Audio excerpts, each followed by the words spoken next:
I'm Olivia Blake, 37, standing alone on the most prestigious stage of my career, award in hand, heart in pieces. My family promised they'd be here, front row, cheering. Instead, they boarded a cruise to Bermuda without me. The applause thundered, but all I heard was silence.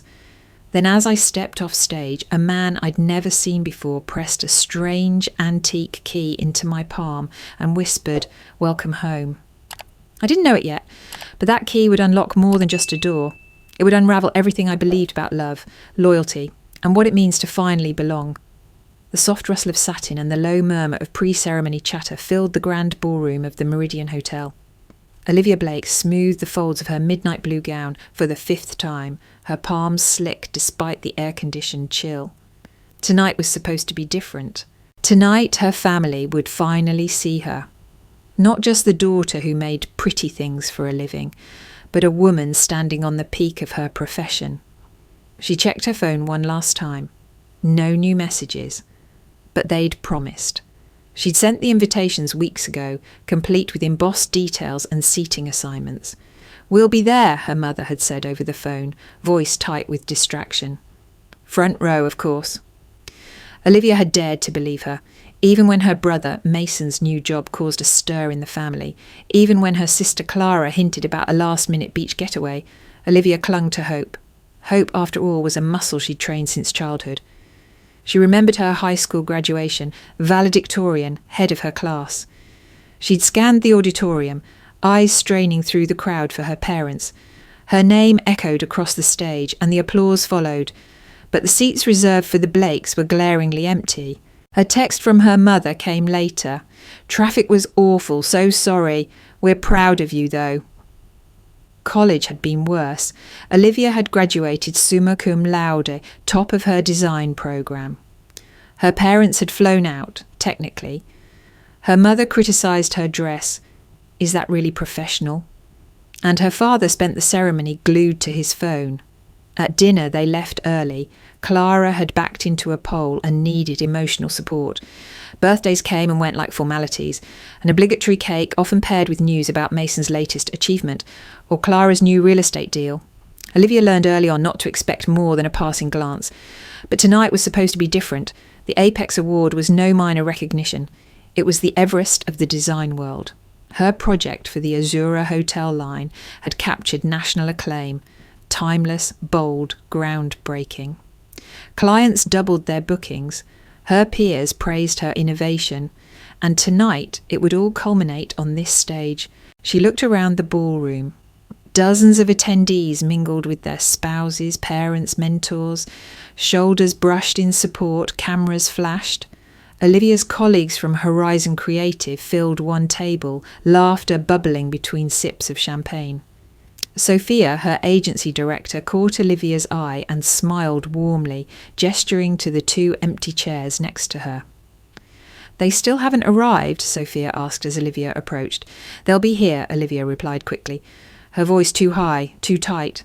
Sophia didn't press further, but her glance towards the vacant seats said enough. The ceremony began.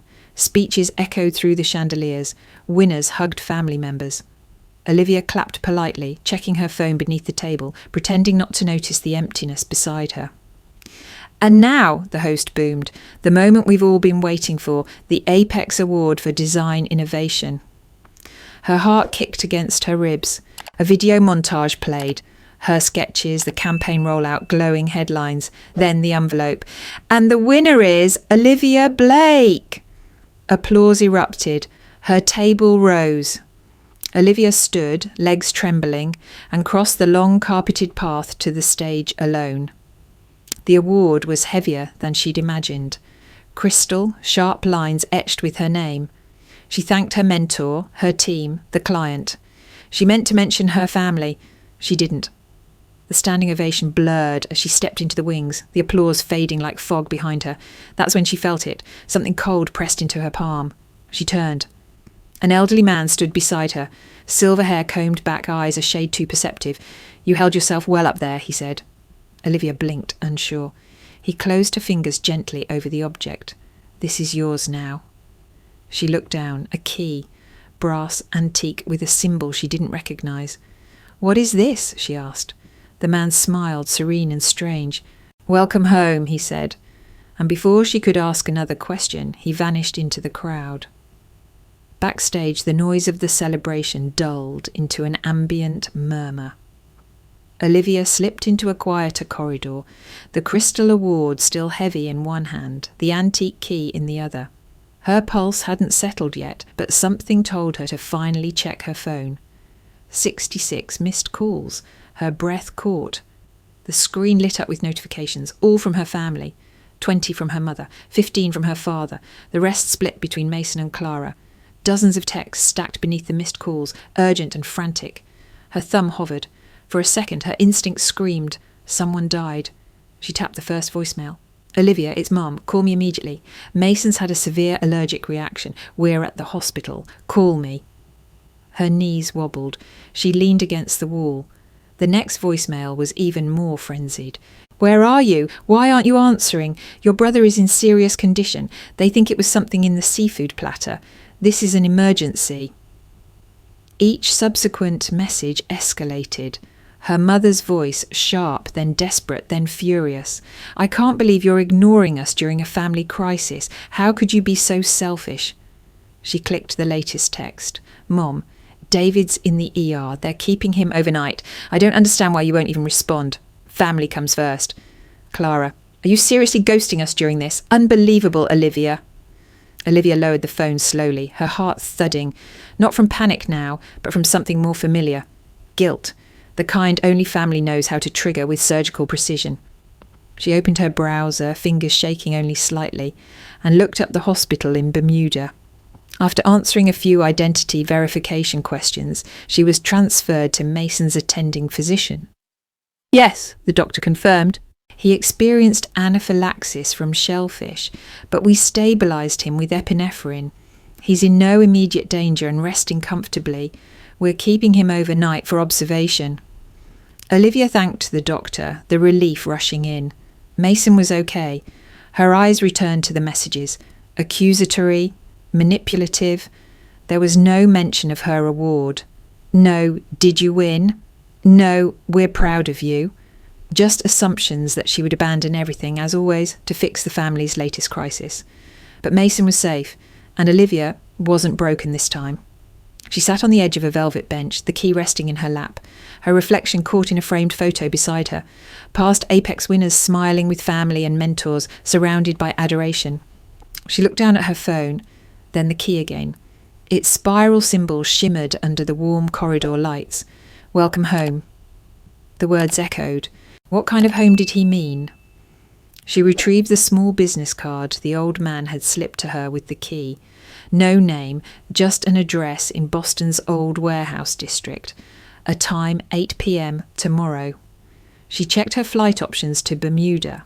She could still catch a red-eye, be at Mason's bedside before sunrise, let her parents scold her in person, let them act like she'd ruined everything by daring to put her own moment first. That was the old Olivia. She changed the flight search, found one for tomorrow afternoon instead. She'd still go. She wasn't cruel. But she wouldn't rush. Not this time. She composed a single message to her mother. "Olivia. Just saw the messages. Called the hospital. Mason is stable. I've booked a flight for tomorrow afternoon. I'll see you then. No apology." Her fingers trembled as she hit send, but the ground beneath her felt solid for the first time in a long time. She opened her map app, typed in the address on the card. 15 minutes away. She stood, slipping the key into her clutch, its cool metal brushing against her fingers like reassurance. There was still time tonight to chase the unknown, and for once she wanted to know what was behind the door meant only for her. Boston's warehouse district slept under a curtain of mist as Olivia stepped out of her rideshare, heels clicking softly against the old brick sidewalk. She double-checked the address on the card, 47 Halberd Street. It matched the number painted in fading gold above a dark wooden door. No sign, no name, just that number. The building stood tall and weathered, its facade a patchwork of age and character. Cracked arched windows lined the upper floors, partially veiled by climbing ivy. The ground-level door was sturdy, industrial, too unassuming for anything grand. Yet the closer she got, the more intentional it felt, like it wasn't meant to be found by just anyone. She pulled out the key. It looked even stranger under the street lamp. Brass with a slight green patina, the spiral engraving on its head catching light like a tiny galaxy. Olivia hesitated, her breath puffing out in fog. Then in one smooth motion, she inserted the key into the older, decorative-looking keyhole just above the modern one. Click. The sound was delicate but distinct, like unlocking a part of history. The door creaked inward. Inside, a dimly lit foyer greeted her. Exposed brick, a vintage chandelier, and the scent of old wood and ink. The door shut behind her with a soft thud, locking automatically.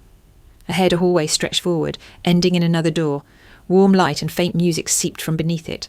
She walked slowly, the echo of her steps swallowed by the thick wooden floor. Her heart thudded, not with fear but with anticipation. She opened the second door and stopped. The space beyond was breathtaking. A massive open-concept studio stretched out like a secret world carved into the city's bones. High ceilings exposed massive timber beams. Skylights and arched windows bathed the space in golden light, softened by suspended canvas panels. Art filled every inch. Paintings, sculptures, calligraphy, installations, all in progress. Clusters of people moved about, not in chaos but in harmony. Some were hunched over sketchbooks, others tinkered with machinery or debated over colour palettes. Every age, every background. And not a single person looked up as if Olivia's presence needed no announcement. She wasn't being watched, she was simply allowed. "Quite a view, isn't it?" The voice came from her left. She turned and found him, the silver-haired man from the awards night. But here, under soft tungsten light and dressed in dark denim and a linen shirt, he looked less mysterious and more grounded, still sharp-eyed but warmer somehow. "You followed the key," he said, smiling gently. Olivia nodded. "I almost didn't." "That would have been a shame," he said. "Come, I'll show you why." They walked through the space together. He introduced himself as Franklin Rhodes, a name Olivia hadn't heard in years, not since her early days of design school. A legend once, the man behind some of the most iconic visual campaigns of the 80s and early 90s. And then gone. No interviews, no scandals, just vanished. "You're that Franklin Rhodes?" she asked, stunned. "I was," he replied with a smile. "Now I'm just the founder of the foundry." They stopped near a glass wall that separated a quiet section of the space. Inside, private studios, each one personalised. "This place," Franklin gestured around them, "isn't for everyone. It's for those who have talent, yes, but also history. Wounds. The ones who didn't have cheerleaders in the crowd, who created despite being unseen." His words sliced gently, cleanly. Olivia looked away. "How did you know about me?"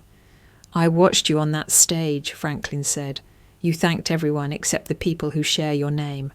That's when I knew. You were one of us." "One of who, exactly?" He smiled, and for the first time she saw something in his eyes that mirrored her own.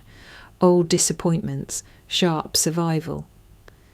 "This is a collective," he said, "of people who built themselves, who loved art more than applause, who were told they didn't matter and made something anyway." Franklin led her deeper into the foundry, past walls lined with tools, shelves of aged sketchbooks, and corners cluttered with beautiful chaos. The farther they walked, the more intentional the space felt, like every inch had a purpose, and every purpose was creative. Finally, he stopped in front of a glass-panelled door tucked into a quiet wing. "This is yours," he said. Olivia blinked. "Mine?" Franklin reached into his pocket, pulled out a second key, identical to the one she already had, and unlocked the door. The studio beyond took her breath away. A wide desk stood near a large window facing the skyline. Warm lighting spilled from an industrial lamp with an adjustable brass arm. The walls were already pinned with blank canvas boards, and in the corner sat a high-end drawing tablet she'd admired but never purchased. On a shelf, a row of colour swatches in her favourite muted tones. A ceramic mug sat beside a fresh sketchpad. Her initials were etched into the leather cover. "How did you—" "We do our homework," Franklin said with a small grin. "Some of us have been watching your work longer than you think." Olivia walked the space slowly, fingertips brushing along the edge of the desk. The studio felt lived in, but untouched, like a room built from memory. Not just hers, but someone else's remembrance of who she truly was. As she turned, Franklin opened the door wider. "Come meet the rest." They stepped back into the larger atrium. This time, heads turned as Franklin guided her into a circle of creatives gathered near a fire pit-style seating area. Casual but full of unspoken reverence. He gestured gently. "Everyone, this is Olivia Blake, our newest Apex winner." Smiles, nods, some claps. One woman stood first, early 50s, salt and pepper curls, long fingers stained faintly with ink. "Tessa Reynolds," she introduced herself, "photographer. Used to work for Vogue. My family stopped speaking to me when I came out. This place saved my life." Next, a tall man in his 60s, thick glasses slipping down his nose. "James Daniels, typographer. I lost my gallery when I refused to digitise my process for corporate clients. They called me outdated, Franklin didn't." A young architect, a choreographer, a retired animator, a calligrapher with arthritis who taught now instead of creating. Each person had been broken once, forgotten, but here they looked reborn, like cracked vases made more beautiful by the gold in their repairs. "You don't need to earn your place here," said Tessa. "You already did, by surviving." The words clung to Olivia's ribs. For years she'd chased perfection, approval.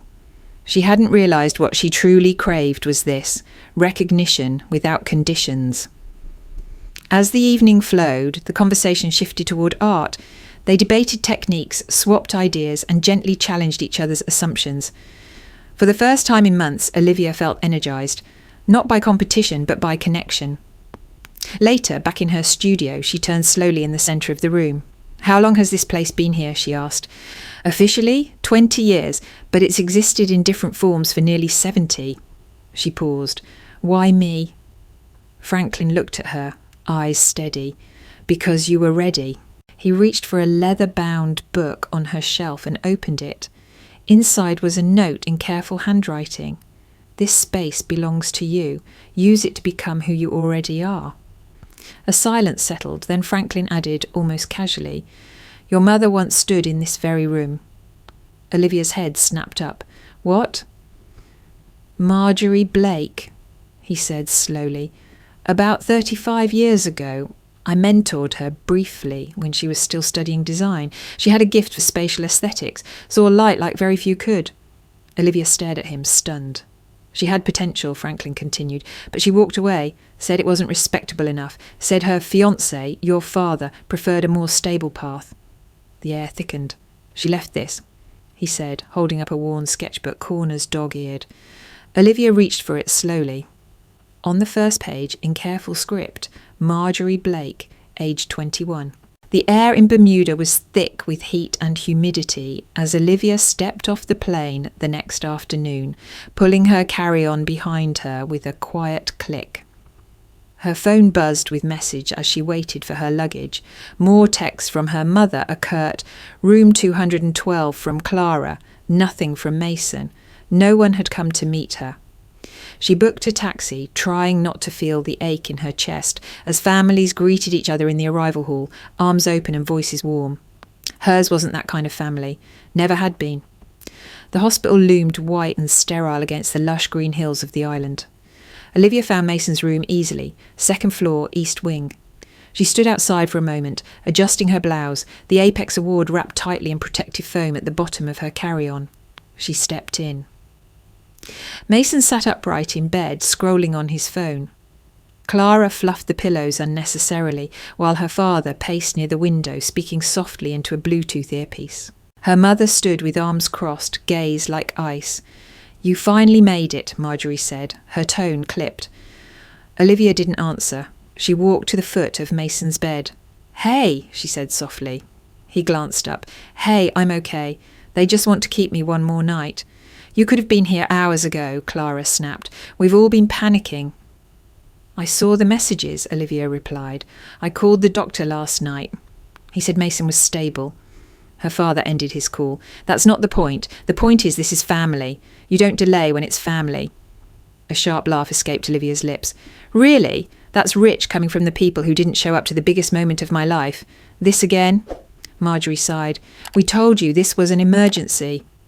Olivia's voice rose, steady and cutting. You've always had an emergency when it comes to me. Remember high school graduation? You missed my valedictorian speech because Mason had a dentist appointment. College? You left halfway through dinner because Clara's bumper got scratched. Her father frowned. We've supported you plenty. No, Olivia snapped.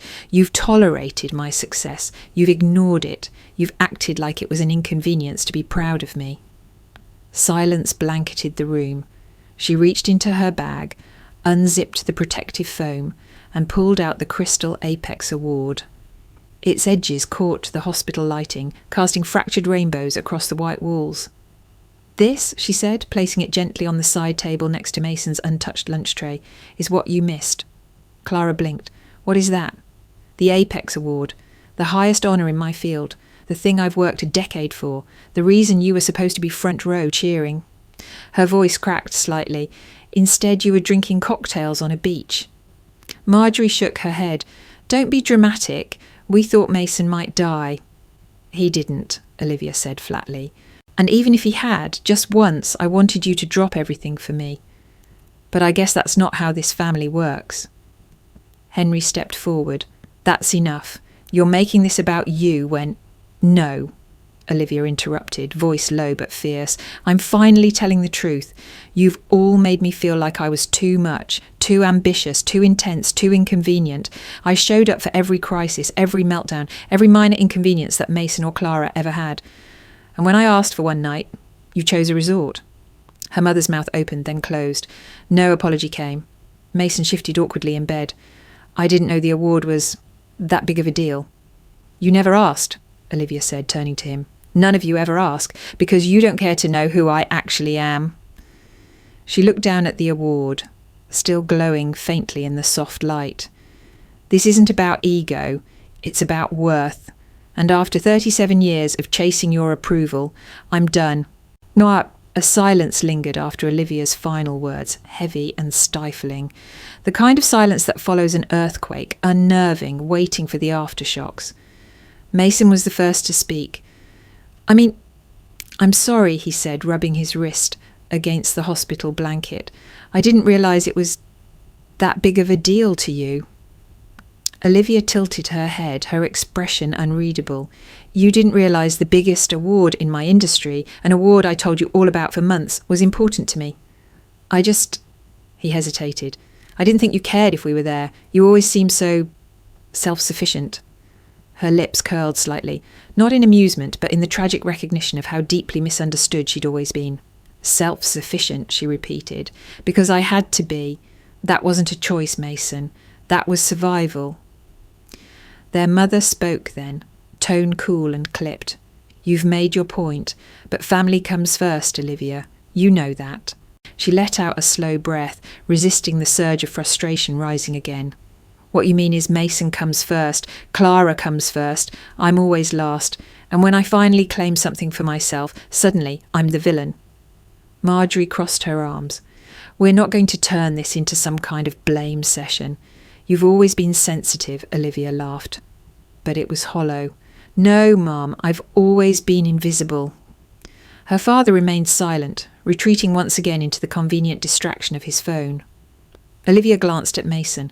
He looked embarrassed, unsure where to land between loyalty and guilt. Clara, standing near the window, avoided her eyes completely. I'll check into a hotel nearby, Olivia said, stepping towards the door. You're not staying with us? Marjorie's tone suggested offence. I wasn't invited, Olivia said simply, not waiting for a reply. The hotel was modest, quiet, tucked between palm trees and a stretch of rocky beach. Olivia stood by the window of her room, the ocean humming beyond the glass. The Apex Award sat on the desk near the lamp, its angles catching moonlight. She should have felt guilty. That old familiar weight, regret for disappointing the family, for disrupting the illusion. But it didn't come. Not this time. Instead, there was stillness, a strange sort of freedom. She thought about all the time she had bitten her tongue to keep the peace, all the sacrifices made so Mason's life could feel easier. So Clara wouldn't be uncomfortable, so their parents wouldn't feel challenged. Decades of suppression wrapped in a ribbon called being a good daughter. No more. Her phone buzzed. She considered ignoring it, but the screen lit up with a name that made her pause. Franklin Rhodes. She opened the message. "Studio's still yours. We didn't lock the door." Just that. No pressure. No assumptions. But it felt like a lifeline. She sat on the bed rereading the message. The words weren't dramatic. They weren't laced with obligation. They simply were, like everything at the foundry. Direct, respectful, offered without condition.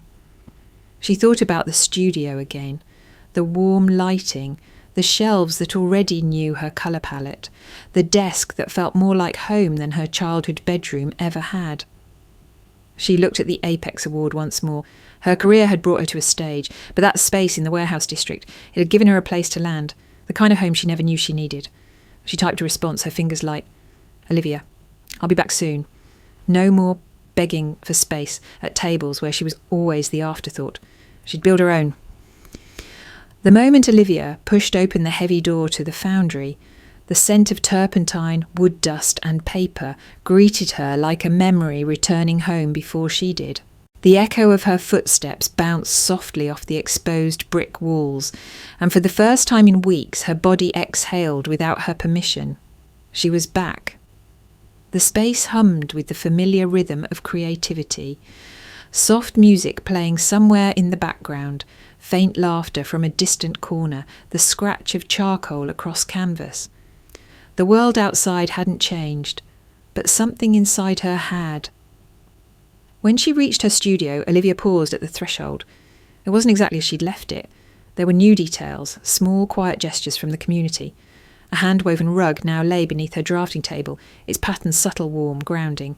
A vintage desk lamp, very mid-century modern, had replaced the utilitarian one she'd first seen. A tiny potted plant sat near the window, lavender her favourite. Its ceramic pot painted in soft, muted tones. She stepped inside, letting her fingers trail over the curved edge of the desk. On the shelf, someone had tucked in a stack of sketchbooks. The top one bore her initials, OB, pressed into the leather in faint gold. She opened it, blank pages, endless possibility. Franklin's words from days ago echoed in her mind. "This space belongs to you. Use it to become who you already are," she sat. For a long time she just stared at the empty page, pencil hovering inches above it. She wasn't thinking about awards or portfolios or brand identity. She wasn't designing for clients or trends or market appeal. No filters, no expectations, just the silence. And herself. Then slowly the pencil began to move. First hesitant lines, then surer strokes, shapes unfolded, colour palettes she'd never dared to explore found their way onto the paper in swatches. Her hand moved without editing, her mind quiet but focused. She drew a woman, faceless at first, wrapped in smoke like ribbons of colour, each hue representing a feeling she'd never fully claimed. Anger in burnt crimson, abandonment in deep navy, hope in quiet yellow, joy in gold, grief in teal. The figure floated, not lost, not found, just becoming. Hours passed unnoticed. When she finally looked up, the sun had shifted. Light spilled across the studio in golden streaks, warming the floorboards and her bare arms. She didn't feel tired. She felt vivid. A quiet knock on the doorframe made her turn.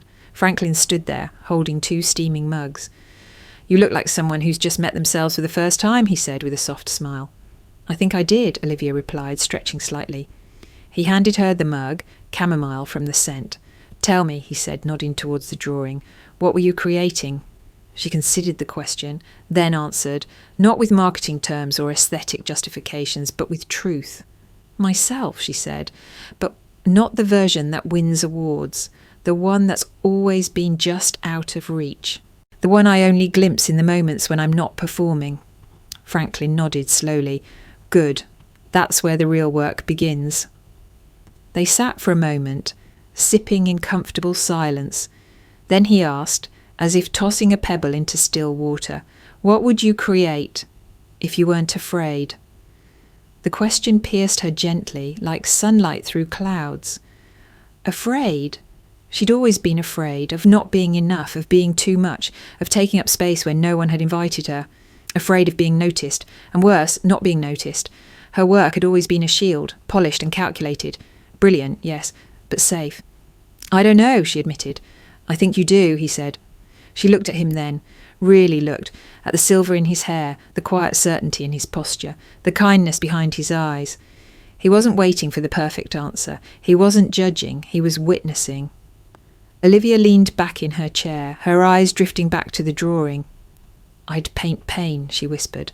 Not beautifully, not metaphorically, just honestly. I'd draw every time I felt small, every time I disappeared in a room, every moment I spent wondering why my voice didn't seem to echo like everyone else's. Franklin didn't flinch. That sounds like a series. She smiled faintly. Would anyone want to see that? She asked. He shrugged. The better question is, do you need to? And she did.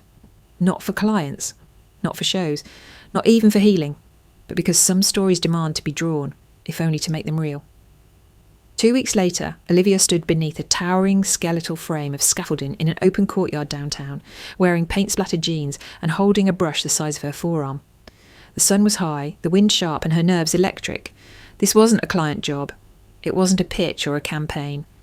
This was public art, a collaboration with Lucia, a fire-hearted architect known for minimalist chaos, and James, the typographer with an eye for shape as story. Together they had submitted a concept to the City Arts Initiative. Olivia expected rejection. Instead, they were selected immediately. Their proposal, a 3-panel mural installation titled Unseen Undone, Becoming. Each panel would represent a phase of personal evolution, the invisible self, the fractured self, the emerging self. Lucia designed the spatial flow. James layered typographic phrases pulled from collective members' private journals. Olivia, she painted the emotional core, and this time she didn't hold back.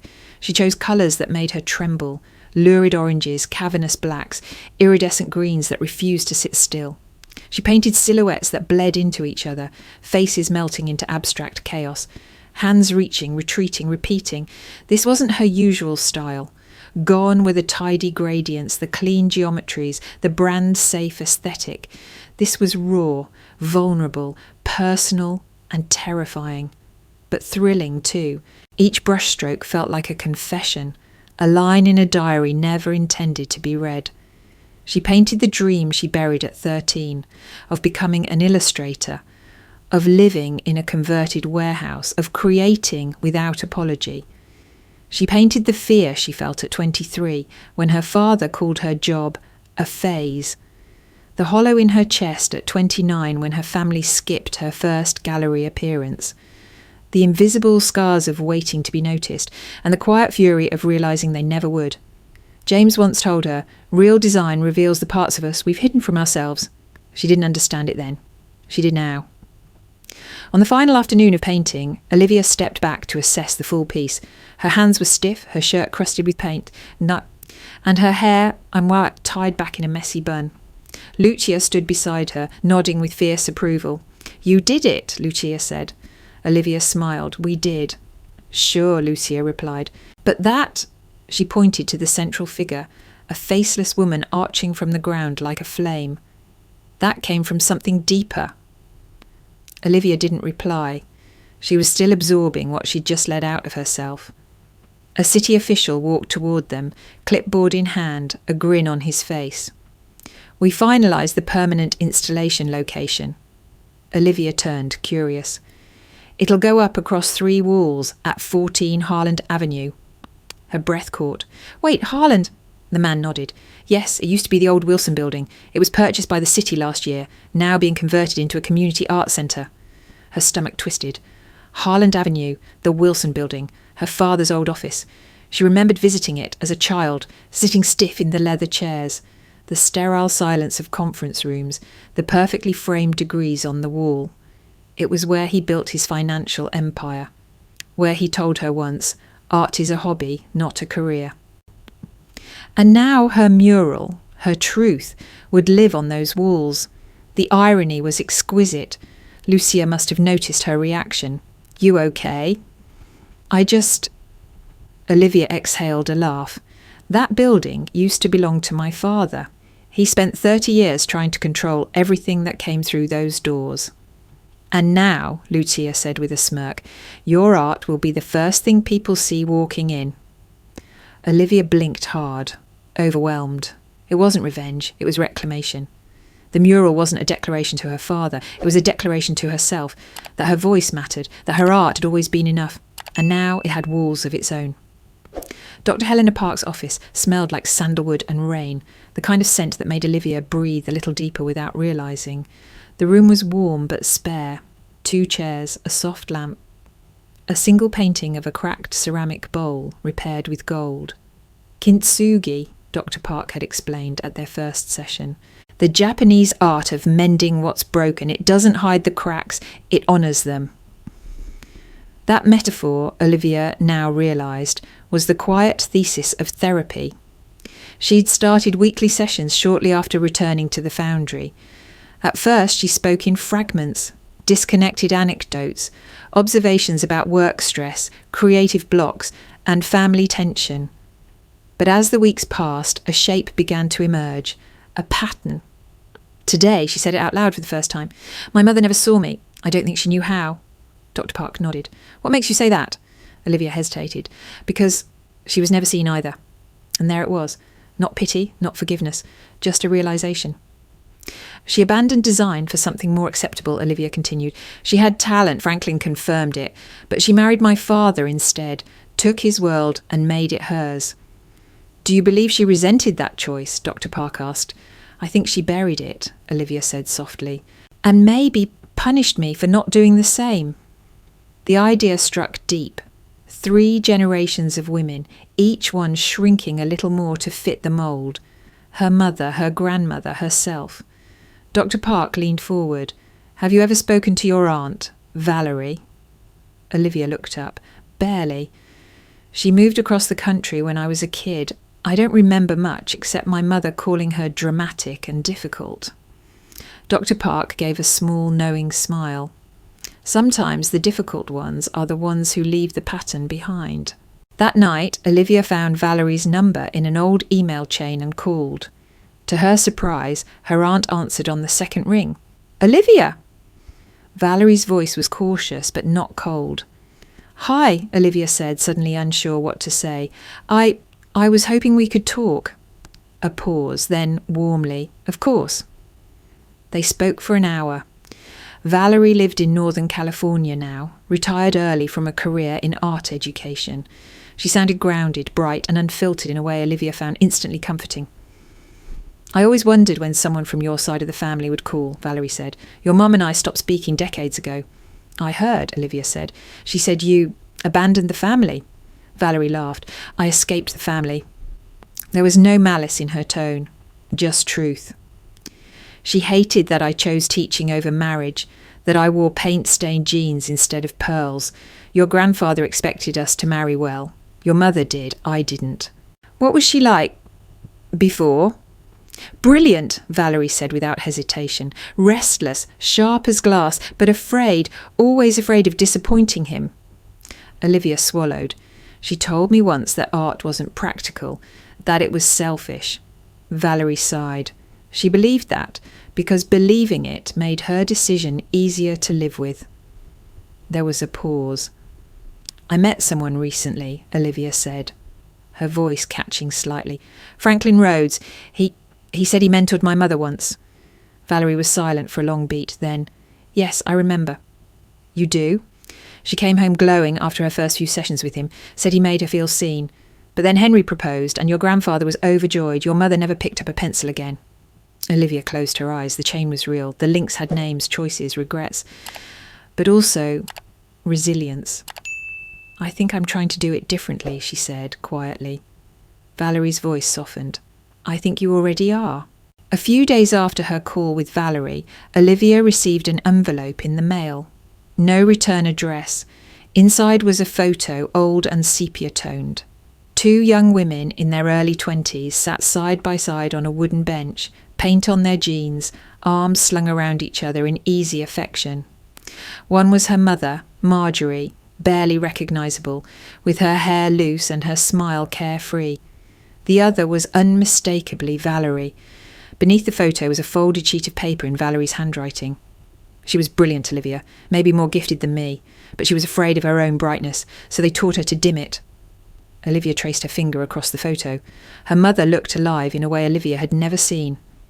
That night, she dreamed of a house full of women whispering into locked rooms. Each one held a paintbrush, but none dared lift it. When she woke, something had shifted. It wasn't just her they had silenced, it was all of them. Her grandmother, her mother, Valerie. The pattern was older than disappointment. It was inheritance, a lineage of repression disguised as obedience, of creativity stifled beneath duty, of daughters being told what made them remarkable was also what made them wrong. And for the first time, Olivia felt less alone in her pain. She wasn't broken. She was just born into a system designed to break people like her. Later that afternoon, her phone buzzed. A message from Mason. Mason. "Hey, got a minute?" She hesitated before replying. Their last conversation had ended in silence. Olivia. "Sure. What's up?" A moment passed. Then came another text. Mason. "I've been thinking about what you said, a lot actually." She sat up. Mason. "I used to think you didn't need us, that you had your life figured out, but I realised I never asked if you felt seen. I just assumed you were fine." Mason. "I'm sorry, Liv." The message landed heavier than she expected. She hadn't realised how much she needed to hear those words from him. Olivia. "Thank you. That means more than you know." There was a pause, then a surprising follow-up. Mason. "Can I ask something? That place you mentioned, the foundry, what is it exactly?" She smiled. 2 hours later, they were on a video call. Mason sat on his patio, the ocean behind him. He looked tired, less polished than usual, but more real. "I've been questioning things," he admitted. "This whole incident in Bermuda made me realise how much of my life is just going through motions." Olivia nodded but didn't speak. "I used to think your career was this abstract thing, like logos and colours, whatever. But then I saw your mural." Her eyes widened. "You saw it?" He nodded. "Clara sent a photo. Didn't tell you that, did she?" "No," Olivia said, surprised. "It hit me," he continued, "how powerful it is, and how personal." She exhaled slowly. "That mural," she said, "was the first time I didn't edit myself." "Do a lot of us edit ourselves?" he asked, genuinely curious. "In our family," Olivia said, "especially the women, all the time." Mason looked away. "I didn't see it. I guess I wasn't looking." She let the silence stretch. Then gently, "You're looking now." He turned back to her. "If you ever wanted to show me the foundry, I'd like to see it." Olivia blinked, stunned, then smiled, not a big, victorious one, a quiet one, like a small crack of light in a very old wall. The girl's name was Remy. She was 19, wiry thin, with hair dyed a defiant silver lavender and a nervous habit of twisting her fingers into the hem of her sweatshirt. She'd been at the foundry for 3 weeks, working quietly in the printmaking corner, always lingering just outside group discussions. Olivia had noticed her watching, listening, absorbing, but never stepping forward, until that afternoon. Remy approached Olivia in the library alcove, where Olivia had been sketching ideas for a new exhibition. The girl hovered, shifting from foot to foot. "Hi," she said finally, voice small. "Franklin said I could talk to you." Olivia closed her notebook gently. "Of course, sit." Remy did, perching like a bird ready to flee. "I don't really know what I'm doing here," she blurted.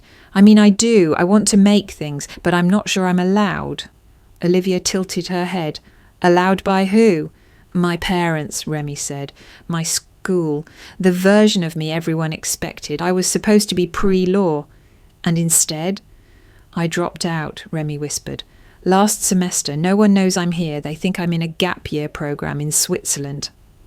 There was a pause. Olivia didn't rush to fill it. Finally, Remy continued. I found the foundry by accident. Someone posted a photo of a mural downtown. I googled the artist's name. That led me to your portfolio, which led me here. Olivia's breath caught, just a little. Her mural, the ripple it had caused, the bridge it had unknowingly built. I thought, Remy added, maybe if I could talk to someone who also went off script, I might feel less insane. Olivia smiled. You're not insane, she said. You're just brave. Remy's eyes filled fast. She blinked hard. It doesn't feel brave. It feels like I'm falling through space and everyone I love is watching, saying, we told you not to jump. That feeling Olivia knew well.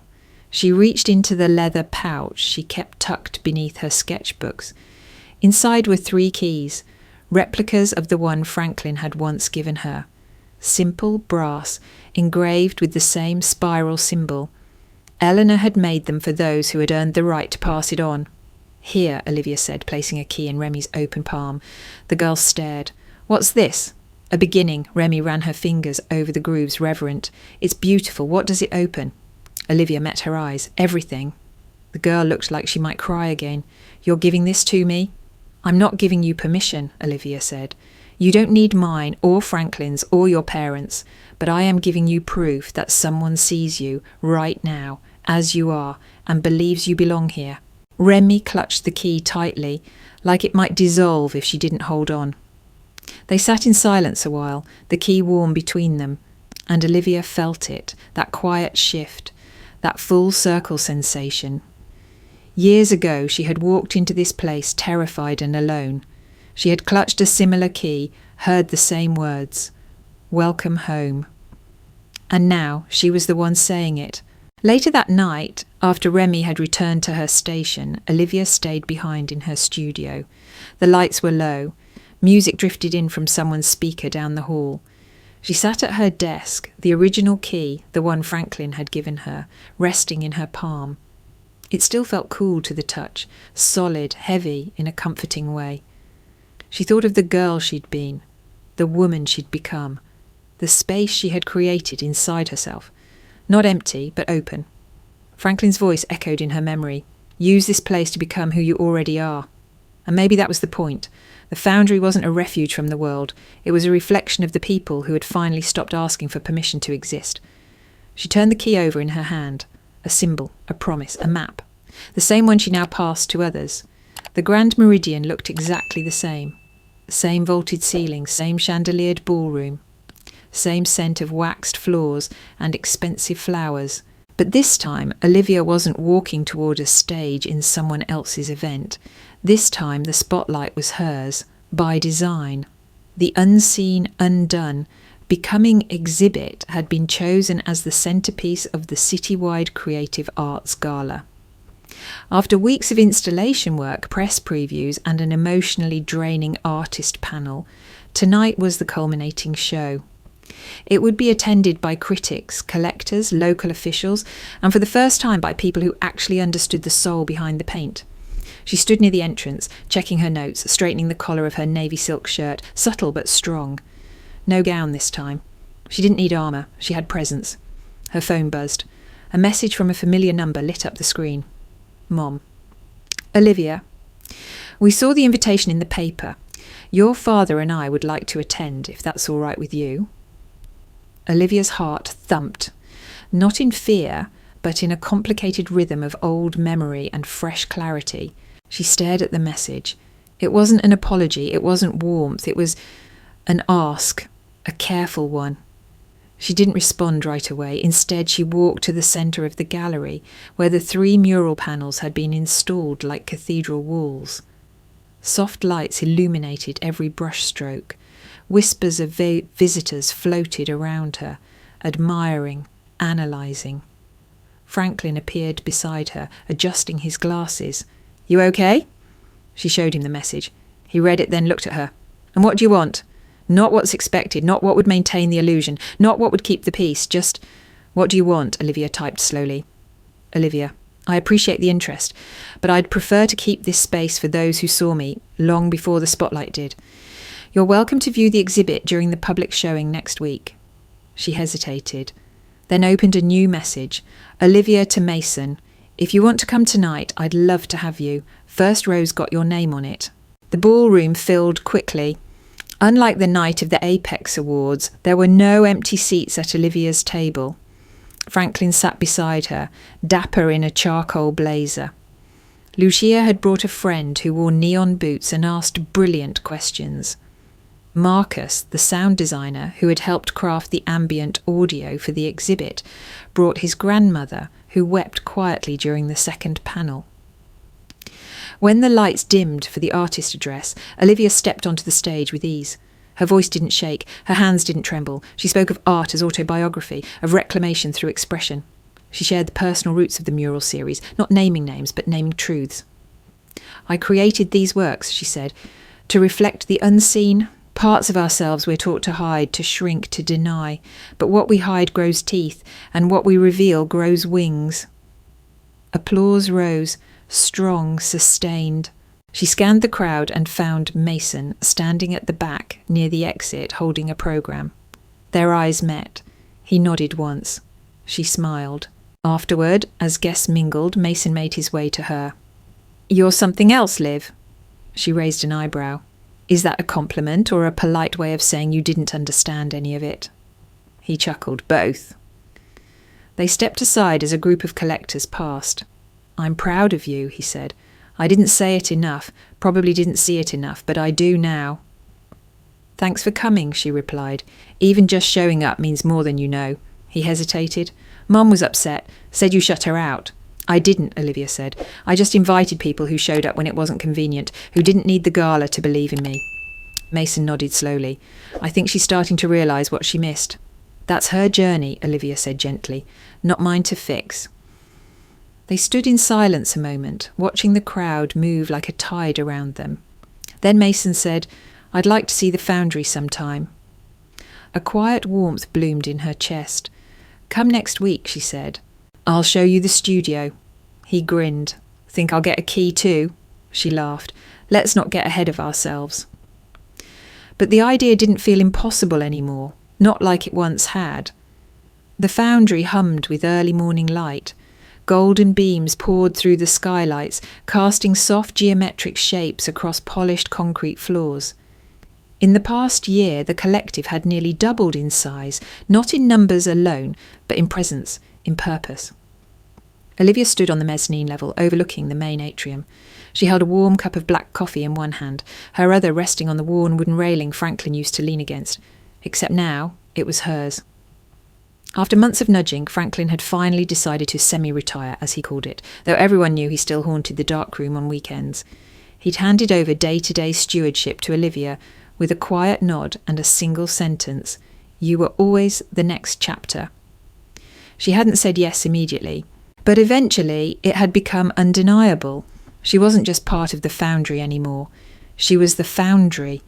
She'd helped expand the mentorship program, curated 3 public exhibitions, and brought in artists from underrepresented background who now filled the halls with textures and tongues that hadn't been heard here before. The building pulsed with new energy, young, unfiltered, unapologetic. It was, she realised, a living thing, and somehow it mirrored her. Her family still existed in the periphery.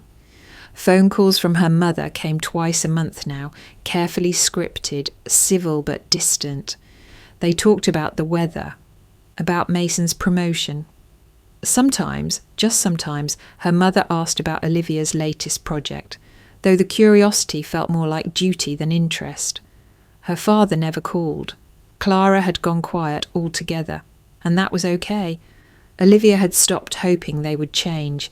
Instead, she had changed her expectations, her boundaries. The dynamic still bore bruises, but it no longer defined her, and that too was a kind of healing. The Spring Gallery Show was the Foundry's biggest yet. Dozens of installations filled the building's inner and outer spaces, some subtle, some breathtakingly bold. Olivia had chosen not to feature her own work, instead helping curate emerging voices that had something urgent to say. Still, she couldn't help feeling something stir when she caught glimpses of the crowd forming outside the entrance just before sunset. She wore black linen, simple jewellery, and a quiet confidence that didn't need announcement. Lucia handled the press. James managed the audio setup. Remy, now 2 years into a fine arts scholarship, hovered proudly near her digital sculpture display, hair longer, gaze steadier. Olivia drifted from room to room, smiling, observing, helping where needed. Until she paused. There, near the third-floor stairwell, half hidden between 2 columns, stood a familiar figure, Mason. He wasn't looking for her. He was looking at a painting. One of Remy's, a faceless girl holding a match in front of a mirror, the reflection catching fire. He stood still, hands in pockets, brow furrowed. Olivia didn't interrupt. Instead, she watched him, the way she used to wish someone would watch her. Not for approval, but for understanding. Eventually, he turned, noticing her. "Hey," he said, voice quiet. "You came," she replied. He lifted a small object from beneath his jacket, a paintbrush. Wooden, chipped, faded pink handle. Her breath hitched. "That's," she began. "Our old one," he said. "From that paint-by-number set Mom gave us when you were 9 and I was 6. I thought it was gone. I found it in one of Dad's storage bins. Still had our initials carved into the side." He handed it to her, and for a long second neither of them said a word. "I didn't realise back then," Mason said, "how much you wanted to be seen. I thought you were just bossy. Turns out you were building something the rest of us were too blind to notice."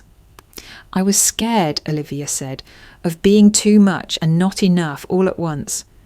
Mason nodded. "You're not either," he said. She smiled, eyes misting. "Neither are you." That night, after the crowds dispersed and the wine glasses were collected, Olivia returned to her studio. She set the old brush beside her latest piece in progress, then stepped back to study the space that had become more hers than any childhood bedroom ever was.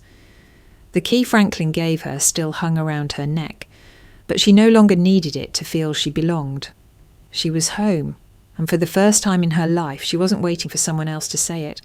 The key still hung around Olivia's neck, but now it gleamed from a silver chain, set into a custom pendant crafted by a metalsmith in the collective. Its brass edges had been smoothed and polished, the spiral engraving highlighted with soft enamel in her signature palette, indigo and gold. It no longer looked like something old and forgotten. It looked like a declaration, a piece of art, a piece of her. She touched it gently as she walked the corridor of the newly opened second wing of the foundry. What used to be a vacant floor of storage rooms was now a vibrant expansion, converted into sound labs, a textile studio, and a space for immersive digital installations. Olivia had overseen the renovation, curated the new residents, and handpicked each artist, not for their prestige, but for their hunger, for the ache in their work that mirrored the ache she once knew too well. The collective wasn't just growing, it was evolving, and Olivia was no longer just a steward of it. She was its architect. Her days had shifted from creating alone to creating with, teaching workshops, offering feedback, giving keys, sometimes literally. She kept a velvet-lined tray in her desk, holding a small collection of spiral-engraved brass keys, each paired with a name and a date. Each key meant something specific. "I see you.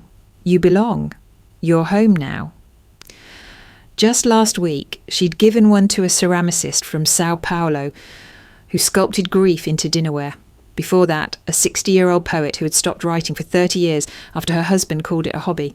They came with trembling hands. They left with steadier breath.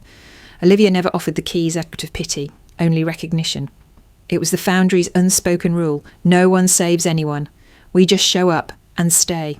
Late one evening, after a long day of reviewing proposals and sketching concepts, for the Foundry's upcoming anniversary exhibit, Olivia sat in her studio with a glass of red wine and a playlist humming low. She opened her laptop to check messages. Among the usual event updates and artist correspondence sat an email that stopped her cold.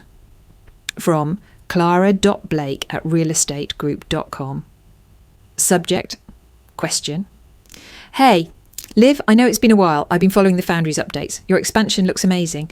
I I'm not sure how to say this, so I'll just ask. If someone wanted to start over, really start over, would there be a place for her there? Would there be a place for me? Clara Olivia leaned back slowly, reading the message again. There were no capital letters, no legalistic phrasing, just honesty, hesitation. And underneath it, something Olivia had never seen from her sister before. Vulnerability, not the performative kind. Not the posturing Clara had perfected in polished conference rooms and family dinners. Real vulnerability. For a long moment, Olivia stared at the words, the cursor blinking like a pulse. Then she smiled. Not bitterly, not smugly, softly. A full, slow, breaking kind of smile. Not because her sister had finally come around, but because maybe, for the first time, Clara wasn't looking down at her, or through her, or past her. She was looking to her. And maybe, just maybe, wanting to be seen in return. Olivia clicked. Reply. Hey Clara, there's always a place here for anyone willing to do the work. The real work. It's not easy, it's not glamorous, but it's honest. And it's yours if you want it.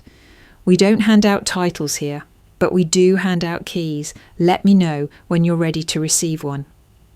Olivia. She hit send, then reached for the tray in her drawer and pulled out an unused key. She held it in her hand, letting its weight settle against her palm. There would be more stories, more pain, more healing, more arrivals, and she would be there, quietly watching, gently guiding, ready to welcome the next soul bold enough to ask, "Is there a place for me here?" The answer, now and always, would be yes.